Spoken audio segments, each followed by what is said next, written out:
तो अभी जो हमने पीछे डायग्राम बनाई थी मॉडिफाइड इक्विवेलेंट सर्किट, हमको पता लगा था 4 बस सिस्टम से वो ड्रॉ किया था। अब आगे फर्दर जो भी कुछ करना है उसके पहले मैंने क्या किया, बड़ी सी डायग्राम को यहाँ मॉडिफाई रिड्यूस करके यहाँ हमने ड्रॉ कर लिया। अब हम क्या कर रहे हैं, हम यहाँ पे जो हमारे 4 नोड बने हैं 1 2 3 एंड 4, इन 4 नोड्स पे हम अप्लाई करेंगे KCL। तो नोड नंबर 1 की बात करते हैं। हमें पता है this is the current I1 that is entering into the node. It can be written as V1, that is the voltage of node 1, and Y10, admittance between node 1 and ground, plus V1 minus V2 into Y12. Y12 क्या है, admittance between node 1 and node 2। आगे plus V1 minus V3 into Y13 plus V1 minus V4 into Y14। एक बार फिर से आपको मैं explain करती हूँ। हम क्या कर रहे हैं, नोड 1, ये हमारा नोड 1 है, इस नोड 1 पे हम अप्लाई कर रहे हैं KCL। तो हम क्या कर रहे हैं, the current entering into the node, ठीक है, is equal to current leaving the node. तो हम क्या कर रहे हैं, यहाँ देखो बेटा, इस नोड पे वोल्टेज होगी V1। सो लेट्स राइट, इस नोड पे हमारे पास वोल्टेज है V1, और हम जब V1 और ग्राउंड के बीच में कंसिडर करेंगे तो V1 माइनस 0 आएगा, और साथ में मल्टीप्लाई होगा ये शंट एडमिटेंस की वैल्यू, हमने यहाँ लिख दी। अब हम नोड 1 और नोड 2 के बीच का देखेंगे voltage drop, that is voltage at node 1 minus voltage at node 2, और इन दोनों के बीच में जो एडमिटेंस है दैट इज Y12, और हमने यही एडमिटेंस Y12 यहाँ लिख दी। अब आगे क्या है, बिटवीन अब नोड 1 और नोड, हाँ बेटा यहाँ पर भी कनेक्शन है जो मैंने लिखा नहीं। तो अब नोड 1 और नोड 3 भी कनेक्टेड था, ठीक है। तो this is the connection between node 1 and node 3। Node 1 पे वोल्टेज होगी V1 और नोड 3 पे वोल्टेज होगी V3। तो मैंने लिखा V1 minus V3 into Y13, ठीक है, that is the admittance between node 1 and node 3। उसके बाद हमने क्या करना है, नोड 1 और नोड 4 के बीच में भी कनेक्शन है, and the voltage at node 1 is V1 and the voltage at node 4 is V4। तो हमने लिखा V1 minus V4 into Y14, that is the admittance between node 1 and node 4। Similarly आगे के जो नोड्स हैं उसमें भी हम ऐसे ही इक्वेशंस बनाएंगे। I2, दैट इज, अब हम नोड नंबर 2 की बात कर रहे हैं, दिस इज योर नोड 2। सबसे पहले हम लिखेंगे V2 into Y20, that means between node 2 and ground, plus अब देखो बेटा नोड 2 जो है, बस नंबर 2 जो है बस नंबर 1 से भी कनेक्टेड है, तो हम लिख सकते हैं V2 minus V1 into Y12 plus, अब नोड 2 जो है नोड 3 से भी कनेक्टेड है, तो हम लिख सकते हैं V2 minus V3 into Y23। यहाँ पर बना के दिखाती हूँ, ये आपका मान के चलो नोड नंबर 2 है, ठीक है। इसका एक कनेक्शन जो है आपके ग्राउंड के साथ है, ये आपका ग्राउंड है, ठीक है। एक कनेक्शन इसका नोड 1 यानी बस नंबर 1 के साथ है, देखिए पुरानी डायग्राम को देख के आपको पता लग जाएगा, और एक ये कनेक्टेड है नोड नंबर 3 के साथ। तो वही हमने किया, V2 into Y20, that means ये वाली दिस पार्ट वो हमारा यहाँ आ गया, फिर V2 माइनस V1 इधर आ गया, और V2 माइनस V3 यहाँ आ गया। ये हमने क्या किया, नोड नंबर 2 या बस नंबर 2 पे भी हमने लगा दिया KCL। अब नेक्स्ट इज हमारा बस नंबर 3। तो ये हो गया current that is moving into node 3 या bus 3। This can be written as V3 into Y30। देखो ये आपका थर्ड वाला नोड है, पहले हमने इसको कनेक्ट किया है ग्राउंड पोटेंशियल के साथ, तो हम यहाँ लिख रहे हैं plus V3 minus V1 into Y13। अगर हम अपनी जो है बेसिक फिगर देखें तो हमने इससे पहले ड्रॉ किया था उसमें आपको पता लगेगा। देखिए बेटा, हमने क्या करना है, 3 और 1 कनेक्टेड है। देखिए this is 3 and this is 1, तो ये जो कनेक्शन है वो हमने यहाँ इस इक्वेशन से रिप्रेजेंट किया। उसके बाद plus V3 minus V2 into y of 2 3 plus V3 minus V4 into y of 3 4। अगर यहाँ मैं नोड नंबर 3 ड्रॉ करूँगी, दिस इज़ योर नोड 3। सबसे पहले तो ये ग्राउंड के साथ कनेक्टेड है, फाइन हो गया आपका y30। उसके बाद ये नोड नंबर 1 के साथ कनेक्टेड है, ये आपका है node 1, this is node 3, this is node 1। Node 1 के साथ कनेक्टेड था। आगे हमारा V3 माइनस V1। उसके बाद जो आपका नोड 3 है ये नोड 2 के साथ भी कनेक्टेड था। आगे हमारा V3 minus V2, V3 minus V2। उसके बाद ये जो है नोड नंबर 4 के साथ भी कनेक्टेड है, तो V3 minus V4, V3 minus V4। अब लास्ट है हमारा I4, तो सिमिलरली I4 में भी हम ऐसे ही लिखेंगे, plus V4 minus V1 into y of 1 4 plus V4 minus V3 into y 3 4। तो एक बार फिर से हम रिवाइज करते हैं। हमने क्या किया, हमारे पास एक 4 बस सिस्टम था और उस 4 बस सिस्टम को हमने इक्विवेलेंट सर्किट से रिप्रेजेंट किया। तो ये था आपका 4 बस सिस्टम था। हर एक बस पे एक जनरेटर लगा हुआ है जो कुछ पावर उसमें इंजेक्ट कर रहा है, SGI, और हर एक बस पे एक लोड लगा हुआ है जो वहाँ से कुछ पावर जो है वो ड्रॉ कर रहा है, और उसको हमने SLI से रिप्रेजेंट किया। और उसके बाद हमने क्या किया, SI फाइंड किया, और SI क्या था आपका, net 3 phase complex power flowing into ith bus. फिर हमने क्या किया, इसका एक इक्विवेलेंट सर्किट ड्रॉ किया। ये रहा आपका इक्विवेलेंट सर्किट। फाइन, फिर से रिवाइज करते हैं बेटा एक बार। ये था हमारा 4 बस सिस्टम, रफली ड्रॉ किया है, और इसको मैंने मॉडिफाइड इक्विवेलेंट सर्किट बनाया। देखिए हर एक बस को एक नोड से रिप्रेजेंट किया, जैसा हम नोडल एनालिसिस में करते हैं। तो this is your node number 1, that means बस नंबर 1, नोड 2, दैट मीन्स बस 2, this is your node 3, that is बस 3, और दिस इज हमारा नोड 4, दैट इज बस 4। ठीक है, अब हम जो कनेक्शंस हमारे बेसिक डायग्राम में हुए हैं बिल्कुल वैसे के वैसे कनेक्शंस हमने यहाँ भी करने हैं। ठीक है, अब देखिए बस नंबर 1 और 2 कनेक्टेड है, तो हमने 1 और 2 को कनेक्ट कर दिया। क्लियर, 2 और 3 कनेक्टेड है, 2 और 3 को कनेक्ट कर दिया। 3 और 4 कनेक्टेड है, 3 और 4 को कनेक्ट कर दिया। 2 और 1 कनेक्टेड है, 4 और 1 कनेक्टेड है, 4 और 1 को कनेक्ट कर दिया। 1 और 3 कनेक्टेड है और 1 और 3 का कनेक्शन बता दिया। उसके बाद जैसे हम ट्रांसमिशन लाइंस को रिप्रेजेंट करते हैं ना पाई सर्किट, बिल्कुल वैसे ही हमने इसको रिप्रेजेंट किया पाई सर्किट की तरह। और ये हमारा एडमिटेंस बिटवीन ईच बस को हमने रिप्रेजेंट किया। जैसे अगर 1 और 2 की बात करें तो इट वुड बी y12, 1 और 3 की बात करें तो y13, 2 और 3 की बात करें तो y23, 4 और 3 की बात करें तो y34, 4 और 1 की बात करें तो y14। y is your admittance, और उसके बाद किन 2 बसेस के बीच में वो कनेक्टेड है वो ये नंबर बता रहा है।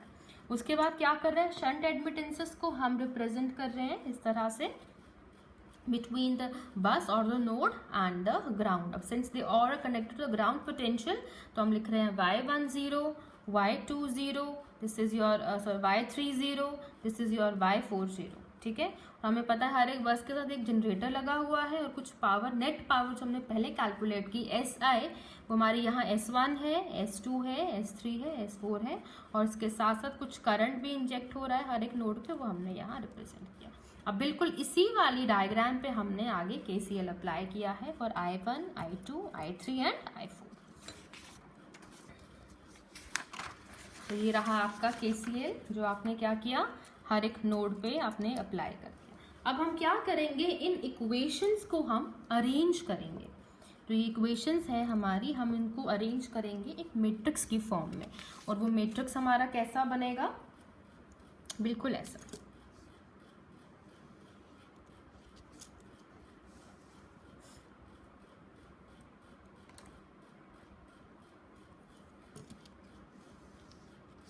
इस तरफ सारी करंट्स आ जाएंगी, I1, I2, I3, I4। यहाँ पर हमारी सारी एडमिटेंसेस आ जाएंगी और यहाँ पर हमारी वोल्टेजेस आ जाएंगी। तो इस तरह से हमने उस इक्वेशन को जो हमने पीछे 4 इक्वेशंस हमें मिली, equation 1, equation 2, equation 3 and equation 4, इन सारी इक्वेशंस को हमने यहाँ पे अरेंज करना है। Let's start doing. यहाँ पर मैं फिर से लिखती हूँ I1, I2, I3, I4। और यहाँ पर अब मैं सारी की सारी एडमिटेंसेस को अरेंज करूँगी, फाइन, ओके। और यहाँ पर हमारी आएंगी voltages V1, V2, V3 and V4। सबसे पहले हम इन इक्वेशंस को अरेंज कर लेते हैं ताकि हमको मैट्रिक्स में डालने में जो है थोड़ी आसानी हो जाए। तो let's arrange these equations first. तो I1 की इक्वेशन देखते हैं। तो I1 is equal to V1 वाले टर्म्स ले लेते हैं, V1 Y1 not plus Y12 plus Y13 plus Y14। ठीक है, अब हम V2 वाली टर्म्स ले लेते हैं। Will write minus V2 into Y12। अब V3 वाली टर्म्स ले लेते हैं, minus V3 into Y13। Y4 वाली टर्म ले लेते हैं, माइनस Y4 इंटू Y14। ये है आपका I1। अब बिल्कुल सिमिलरली ऐसे ही जो आपकी Y2 की इक्वेशन है, अब उसको भी हम अरेंज करेंगे। I2 can be return as, सबसे पहले V1 वाली टर्म देखते हैं। तो हम लिख सकते हैं माइनस V1 Y12। V2 वाली टर्म्स देखें तो क्या आएगा, प्लस V2 इंटू Y20। ये देखिए V2 इंटू Y20 प्लस यहाँ से Y12 प्लस Y23। अब V3 वाली टर्म देखते हैं, which will be minus Y3 into Y23। बिल्कुल वैसे ही अब हम I3 की इक्वेशन को भी सॉल्व करेंगे, अरेंज करेंगे इक्वेशन को। I1 वाले टर्म्स देख लीजिए सबसे पहले। तो क्या है, माइनस V1 Y13। V2 वाले टर्म्स देख लीजिए, माइनस V2 इंटू Y23, ये रहा। अब हम Y3 वाले टर्म्स लिखेंगे, प्लस Y3 इंटू, देखिए Y3 into Y30, Y3 common आएगा, प्लस यहाँ से Y13 आएगा, प्लस यहाँ से Y23 आएगा, प्लस यहाँ से Y34 आएगा। ठीक है, और क्या बचा हमारे पास, Y4। तो क्या लिखेंगे, माइनस V4 Y34। इसके बाद हम I4 की जो इक्वेशन है उसको भी अरेंज करते हैं। तो क्या आएगा, पहले Y1 वाली टर्म्स देख लेते हैं पहले। तो it will be minus V1 Y14 plus V2 है नहीं तो 0 लिख देते हैं। V3 वाली टर्म्स देखते हैं, minus Y3 into Y34। Y4 वाली टर्म्स देखते हैं, Y4 into Y40 plus Y14 plus Y34। अब इन्हीं इक्वेशंस को हमने, इन 4 इक्वेशंस को हमने क्या करना है, in the form of a matrix arrange करना है। तो ये रही हमारी मैट्रिक्स जो हमने अभी बनाई, ये देखिए। अब हम इनको अरेंज करना शुरू करते हैं। ठीक है, तो इस वाली मैट्रिक्स में हम इनको अरेंज करेंगे। सबसे पहले I1 कैसे लिखा जाएगा, Y10 plus Y12 plus Y13 plus Y14। Done. उसके बाद Y2 वाली टर्म है तो माइनस ऑफ Y12, Y3 वाली टर्म है तो माइनस ऑफ Y13, Y14 वाली टर्म है तो minus of Y14। Moving towards next equation, जैसे I2 की इक्वेशन है, यहाँ पर ध्यान से देखिए, y1 के साथ में क्या है, y1 के साथ में माइनस v1 है, तो हम यहाँ लिखेंगे माइनस ऑफ y12। यहाँ क्या आएगा v2 के साथ, y20 plus y12 plus y23। v3 के साथ क्या आएगा, माइनस y23 और v4 0। अब v4 0 क्यों आया, क्योंकि कोई कनेक्शन ही नहीं था बिटवीन। ओके, अब हम I3 की बात करेंगे। बिल्कुल आप बिल्कुल ऐसे ही इक्वेशन को देखिए, y3 की इक्वेशन देखिए और यहाँ पे आप इस मैट्रिक्स में टर्म्स लिखते जाइए। तो माइनस आएगा y13, v2 के साथ आएगा माइनस ऑफ y23 और v3 के साथ ये पूरी टर्म यहाँ पर लिखेंगे हम, and this would be y30 plus y13 plus y23 plus y34। और उसके बाद y4 की बात करें तो माइनस ऑफ y34। उसके बाद नेक्स्ट इक्वेशन है हमारी I4 की। I4 की इक्वेशन देख लेते हैं, थोड़ा इसको बढ़ा देते हैं। तो I4 में क्या आएगा, minus of y14 0 minus of y34 और इधर पे ये पूरी की पूरी टर्म आएगी, that is y40 plus y14 plus y34। तो ये बन गई आपकी मैट्रिक्स। और अब अगर हमने इस मैट्रिक्स को, हम इसको रिप्रेजेंट करेंगे इन सम जनरल फॉर्म।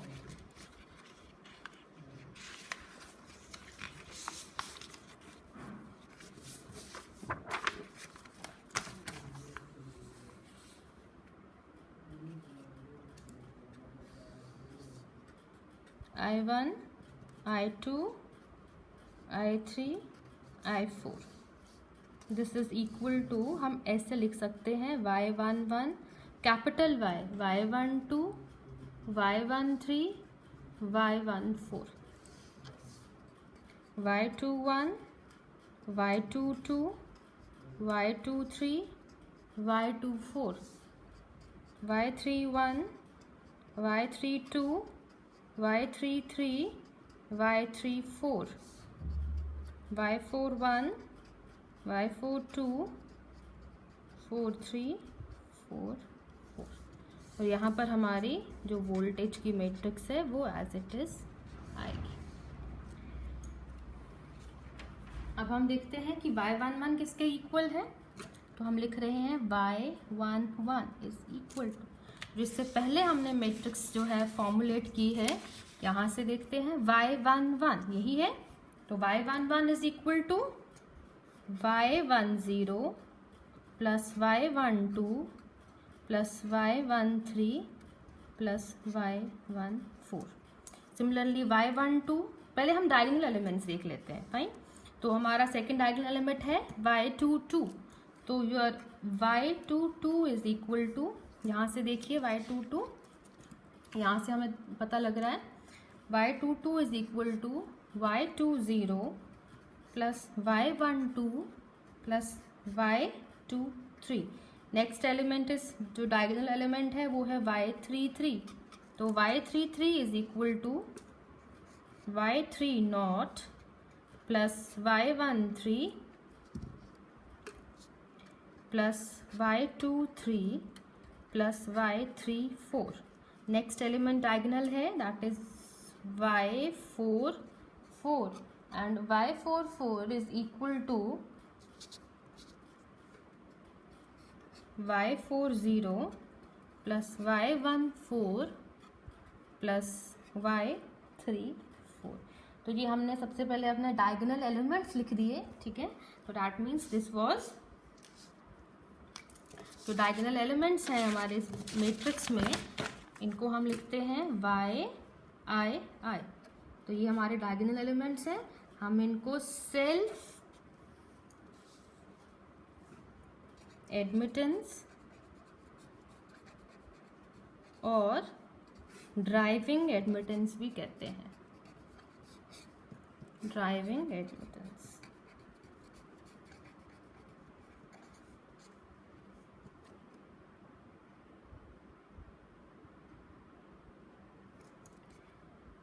अब ये डायगोनल एलिमेंट्स हम कर चुके हैं, इनको हमने सेल्फ एडमिटेंस और ड्राइविंग एडमिटेंस का नाम दिया। अब हम ऑफ डायगोनल एलिमेंट्स के बारे में देखते हैं। तो आपके ऑफ डायगोनल एलिमेंट्स क्या हैं? सबसे पहले हमारे पास है सी, ये आपके ऑफ डायगोनल एलिमेंट्स। अब हम इनको कैलकुलेट करने की कोशिश करते हैं, ठीक है।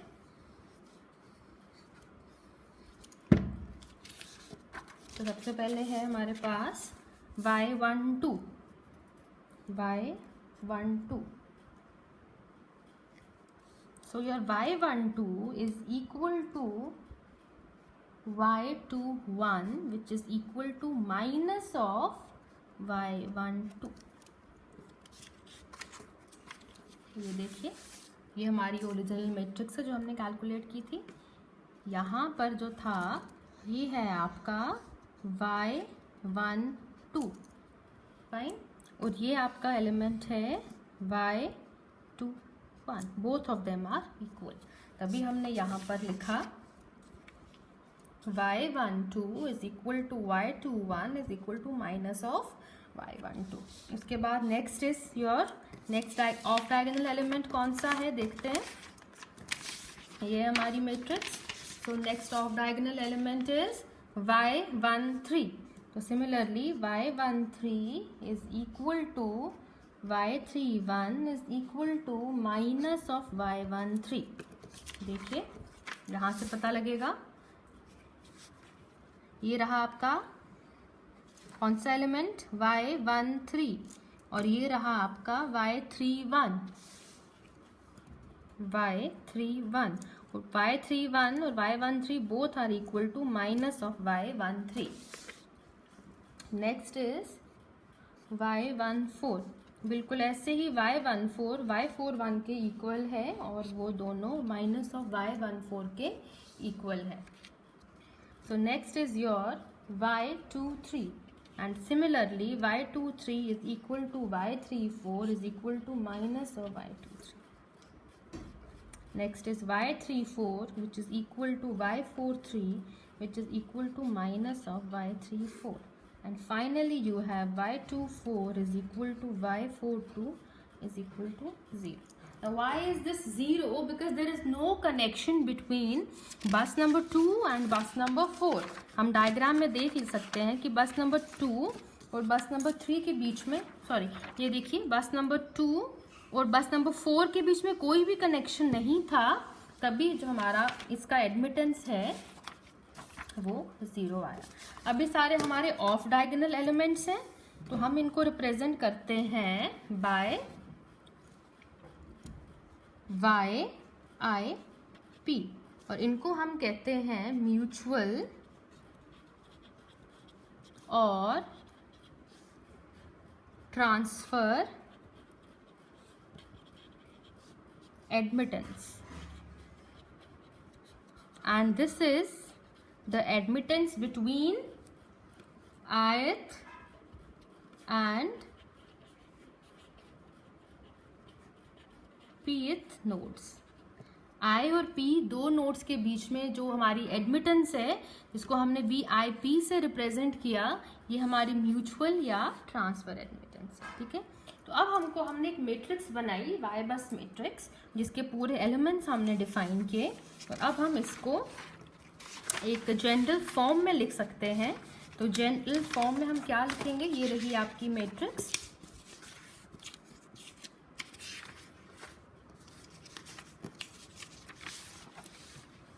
ये है हमारी मैट्रिसेस, ये देखिए, ये थी हमारी जनरल मैट्रिक्स, फाइन, ये थी हमारी जनरल मैट्रिक्स जिसको हमने इस मैट्रिक्स से बनाया था।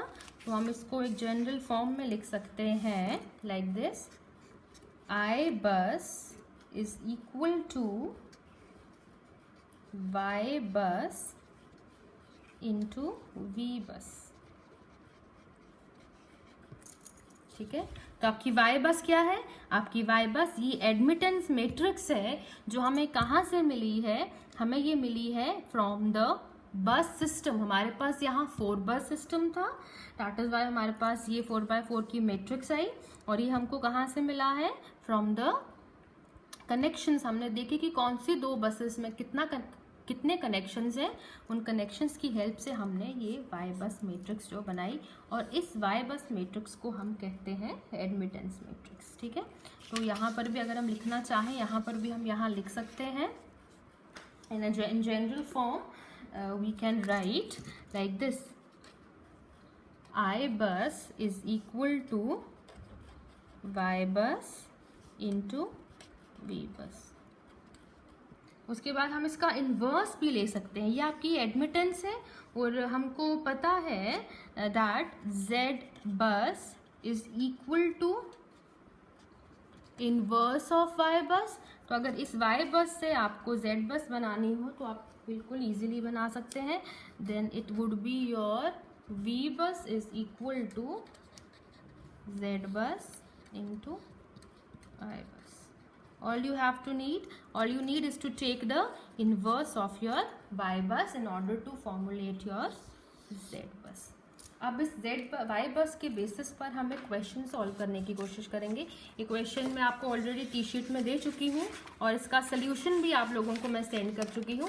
एक बार हम इसको देख लेते हैं कि हम इसको कैसे सॉल्व करें। तो क्या है क्वेश्चन, हमारे पास फिगर में एक 4 बस सिस्टम है। The shunt admittances are negligible और लाइन इम्पिडेंसेस जो हैं they are given as under. तो ये है line 1 and 2, this is your line 1 and 2, और इस लाइन में आपको r और x की वैल्यूज दी गई हैं। Similarly line 2 and 3, that means दो सेकेंड नंबर की बस को और थर्ड नंबर की बस को जो लाइन या जो ब्रांच कनेक्ट करती है उसकी रेजिस्टेंस और रिएक्टेंस हमको दी है। This is your resistance and reactance of the line between बस नंबर 2 एंड बस नंबर 3। सिमिलरली 3 और 4, दैट मीन्स जो ब्रांच बस नंबर 3 और बस नंबर 4 को कनेक्ट कर रही है उसका रेजिस्टेंस और रिएक्टेंस की वैल्यू हमें दी गई है। सिमिलरली यू हैव बस line number 1 and 4, that means बस नंबर 1 और बस नंबर 4 को जो लाइन कनेक्ट कर रही है उसकी हमको रेजिस्टेंस और रिएक्टेंस की वैल्यू दी गई है। और question is find formulate Y bus. तो अगर हम यहाँ वाई बस मैट्रिक्स को लिखना चाहें तो हम यहाँ ऐसे लिख सकते हैं, since we have a 4 bus system, हम ऐसे लिख सकते हैं I1, I2, I3, I4। और यहाँ पर हम लिख सकते हैं Y11, Y12, Y13, Y14। पहले मैं इस वाले रो को अगर एक्सपैंड करना चाहूँ तो आप देखिए आपका Y11 किसके इक्वल होगा। दैट मीन्स आपके बस नंबर 1 पे कौन कौन से कनेक्शंस हैं, कौन कौन सी बसेस आपके कनेक्ट होती हैं, वो आपका जो है Y11 बनाते हैं। तो अब यहाँ अगर हम देखें तो बस नंबर 1 पे क्या है, एक तो बस नंबर 2 कनेक्ट हो रही है और एक बस नंबर 4 कनेक्ट हो रही है। तो हम लिख सकते हैं, यहाँ रफ में लिख देते हैं Y11 is equal to Y12 plus Y14। Similarly अगर हम Y12 को देखें, दैट मीन्स दिस इज, अभी मैंने आपको बताया था, mutual admittance between ith and pth बस। तो दैट मीन्स Y12 की जगह आएगा कनेक्शन बिटवीन 1 and 2। हमने क्या लिखा था बेटा अभी, Y12 is equal to Y21 is equal to minus of Y12। Similarly अगर Y13 की बात करें तो देखिए Y1 और Y3 में कोई कनेक्शन नहीं है, तो Y13 would be simply 0। Y13 would be 0 क्योंकि कोई भी कनेक्शन नहीं। ठीक है, तो अगर Y14 की बात करें तो Y14 is again equal to Y14 is equal to Y41 is equal to minus of Y14। Second row बनाते हैं, Y21, Y22, Y23 and Y24। Similarly third row, Y31, Y32, Y33, Y34।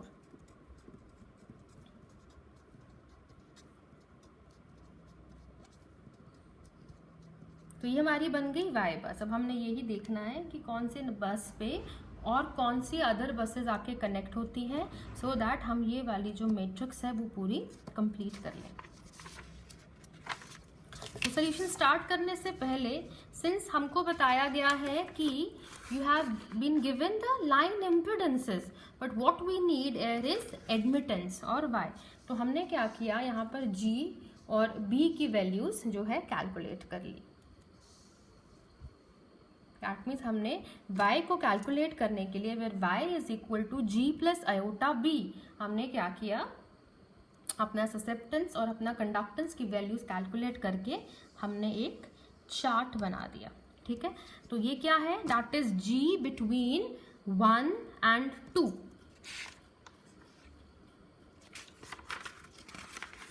तो यहाँ से हम देख सकते हैं फॉर्मूला हमको पता है, तो यहाँ पर एक एग्जाम्पल मैं आपको बता देती हूँ। You have to calculate g between 1 and 2। ठीक है, तो फॉर्मूला हमारे पास है r 1 and 2 divided by x between 1 and 2 square plus r between 1 and 2 square. तो इस चार्ट से हम देखेंगे r बिटवीन 1 and 2, तो ये है आपकी वैल्यू r बिटवीन 1 and 2 की, यहाँ पर फॉर्मूला में डाल दीजिए। तो x की बात कर रहे हैं 1 and 2 के बीच में, ये गिवन है वैल्यू, लाइन नंबर 1 और 2 के बीच में इसका स्क्वायर ले लीजिए, r आपको पता है और आप g 1 and 2 फाइंड कर सकते हैं। बिल्कुल वैसे ही आप बाकी सारी वैल्यूज फाइंड करके ये चार्ट जो है आप कंप्लीट कर सकते हैं। तो हमको पता है y is equal to g plus iota times b। अब सिंस वी हैव g और b, सारे की सारी लाइंस का हमको पता लग चुका है इस टेबल के हिसाब से, और उसके बाद हम ये वैल्यूज जो है मैट्रिक्स में पुट करते जाएंगे। हमको ये वाली मैट्रिक्स बनानी है। अब आपको y11 की वैल्यू पता है क्या है, अभी मैंने आपको बताया that y11 is equal to y11 is equal to C, y11 is equal to y12 small आएगा y12 प्लस y41।